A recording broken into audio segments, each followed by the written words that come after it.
சக்கரம் சுழல்கிறது மீண்டும் சைக்கிள். அருண் பிரசாத் சென்னையில் தனியார் கல்லூரியில் பயிலும் மாணவர். நடுத்தர குடும்பத்தை சேர்ந்தவர்.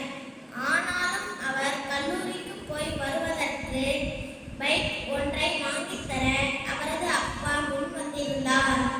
ஆனாலும் அருண் பிரசாத்தோ, அப்பா எனக்கு பைக் வேண்டாம், நல்லதாக ஒரு சைக்கிள் மட்டும் வாங்கித் தாருங்கள், அதுவே எனக்கு போதும் என்று சொன்னதை கேட்டு குடும்பத்தில் அனைவருக்கும் வியப்பு.